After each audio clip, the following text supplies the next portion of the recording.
स्वागत है आप सभी लोगों का मध्य प्रदेश की इस क्लास में। आज हम बात करेंगे मध्य प्रदेश की पर्वत श्रृंखलाओं के बारे में, यानी पर्वत श्रेणियों के बारे में, जिसे दो भागों में बांटा है। पहला है विंध्याचल पर्वत श्रेणी और दूसरा है सतपुड़ा पर्वत श्रेणी। विंध्याचल पर्वत श्रेणी को भी 3 भागों में बांटा है और सतपुड़ा पर्वत श्रेणी को भी 3 भागों में बांटा है। विंध्याचल पर्वत श्रेणी में जो 3 भागों में बांटा है, पश्चिमी भाग को बोला गया है विंध्याचल पर्वत श्रेणी, मध्य भाग को बोला गया है भांडेर, यानी कि भांडेर मध्य भाग में आता है, पर्वत श्रेणी है ये। और तीसरा भाग है केमूर, जो कि पूर्वी भाग में रखा गया है। केमूर पर्वत श्रेणी को पूर्वी भाग में रखा गया है। आइए जानते हैं विंध्याचल पर्वत श्रेणी के बारे में। ये पश्चिम भाग में आती है, विंध्याचल पर्वत श्रृंखला के पश्चिमी भाग में आती है, यानी वेस्ट वाले एरिया में आती है ये मध्य प्रदेश के।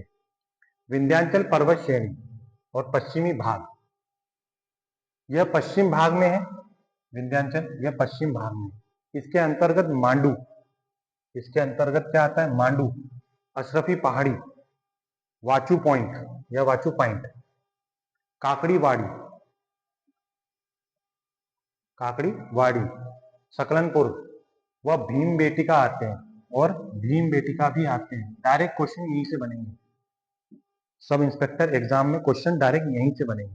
दूसरी श्रेणी है भांडेर। भांडेर जो श्रेणी है विंध्याचल पर्वत श्रेणी की मध्य भाग में आती है भांडेर।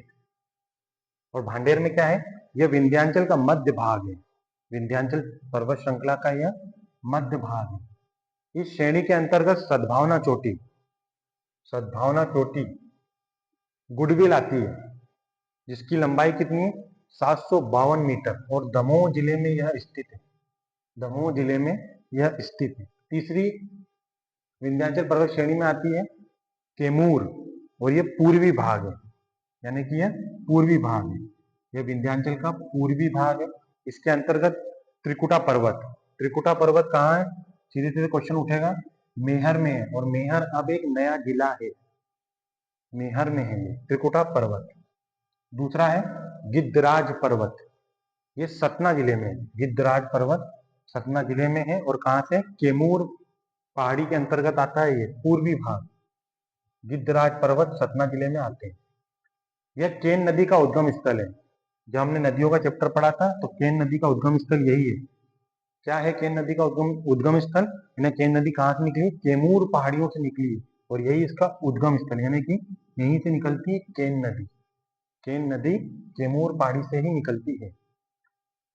वह केमूर श्रेणी यमुना और सोन के मध्य जल विभाजन का कार्य करती है, यानी कि यमुना नदी है और सोन नदी है, इनके मध्य जल को बांटने यानी डिवाइड करने का कार्य करता है यही पर्वत श्रृंखला, केमूर पर्वत श्रृंखला यमुना और सोन नदी के मध्य जल विभाजन यानी जल को डिवाइड करने का कार्य करता है। आइए जानते हैं सतपुड़ा पर्वत श्रेणी के बारे में। सतपुड़ा पर्वत श्रेणी को भी 3 भागों में बांटा है। पहला है भाग है पश्चिमी भाग है, और उसका नाम है राजपीपला। दक्षिण व मध्य भाग है महादेव, महादेव पर्वत श्रेणी, और तीसरा और अंतिम भाग है पूर्वी भाग है मेकाल पर्वत श्रेणी।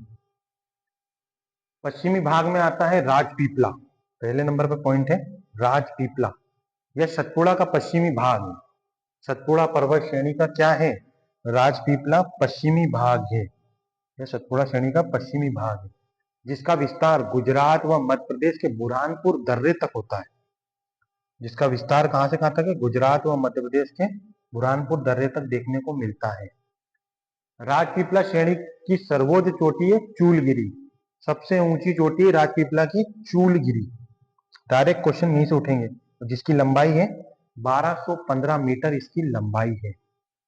बड़वानी जिले में है ये, बड़वानी जिले में स्थित है ये चूलगिरी पर्वत, बड़वानी जिले में है। इस श्रेणी में असीरगढ़, असीरगढ़ का किला, जिसे दक्षिण का प्रवेश द्वार कहा जाता है, यानी दक्षिण का प्रवेश द्वार कहा जाता है। इसके अंतर्गत और कौन कौन सी पहाड़ियां आती हैं, राजपीपला के अंतर्गत और कौन कौन सी पहाड़ी आती है, पहाड़ी है अखरानी की पहाड़ी, अखरानी की पहाड़ी, बड़वानी की पहाड़ी, बड़वानी की पहाड़ी, मथवार की पहाड़ी, बीजागढ़ की पहाड़ी और असीरगढ़ की पहाड़ी, यह सब के सब राजपीपला के अंतर्गत आते हैं। राजपीपला पर्वत श्रेणी के अंतर्गत आते हैं, पश्चिम भाग है, याद रखिएगा आप लोग। दूसरे नंबर पर जो पर्वत श्रेणी आती है उसका नाम है महादेव, दक्षिण व मध्य भाग में है। आइए जानते हैं इसके बारे में। यह सतपुड़ा का मध्य भाग है। महादेव जो पर्वत श्रेणी है यह सतपुड़ा का मध्य भाग है। इसका विस्तार कहां से कहां तक है? महाराष्ट्र व मध्य प्रदेश के खंडवा व सिवनी जिले तक है। महाराष्ट्र से लेके मध्य प्रदेश के खंडवा व सिवनी जिले तक इसका विस्तार है। इसके अंतर्गत धूपगढ़, इसके अंतर्गत आने वाली चोटियों के नाम सुनिए आप लोग। धूपगढ़, पचमढ़ी, चौरागढ़, नंदीगढ़, कालीभीत, कालीभीत याद रखिएगा बैतूल जिले में है, कालीभीत आदि पर्वत चोटियां आती हैं। इस क्षेत्र की सबसे ऊंची चोटी है, इस क्षेत्र की सबसे ऊंची चोटी है। मध्य प्रदेश में होने वाली एग्जामों में सबसे ज्यादा बार पूछा हुआ क्वेश्चन यही है कि सबसे ऊंची चोटी कौन सी है मध्य प्रदेश की? धूपगढ़, धूपगढ़ है जो मध्य प्रदेश की सबसे ऊंची चोटी है और इसकी लंबाई है 1350 मीटर, 1350 मीटर इसकी लंबाई है। आइए जानते हैं मेकाल के बारे में, मेकाल पर्वत श्रेणी के बारे में जानते हैं जो पूर्वी भाग में, पूर्वी भाग में सतपुड़ा श्रेणी के पूर्वी भाग में आता है मेकाल पर्वत श्रेणी। यह सतपुड़ा के पूर्वी भाग में है। इसका विस्तार मध्य प्रदेश के सिवनी जिले से छत्तीसगढ़ राज्य तक है, छत्तीसगढ़ राज्य तक है इसका विस्तार। इसकी पूर्वी सीमा को अर्धचंद्राकार भी कहा जाता है, अर्धचंद्राकार भी कहा जाता है इसकी पूर्वी सीमा को। इसके अंतर्गत क्या क्या आता है? इसके अंतर्गत आती हैं अमरकंटक, किरार घाटी, अचान कमार आते हैं। इसके अंतर्गत अमरकंटक, किरार घाटी व अचान कमार आते हैं। मध्य प्रदेश में स्थित मेकाल की सर्वोच्च चोटी है अमरकंटक। जो मेकाल श्रेणी है उसकी सर्वोच्च यानी सबसे ऊंची चोटी है अमरकंटक। डायरेक्ट क्वेश्चन यहीं से बनेंगे। तथा छत्तीसगढ़ में स्थित मेकाल की सर्वोच्च ऊंची चोटी है बदरगढ़। छत्तीसगढ़ राज्य में मेकाल श्रेणी जाती है और वहां की सबसे ऊंची चोटी है बदरगढ़, जिसकी लंबाई क्या है? 1176 मीटर उसकी लंबाई है।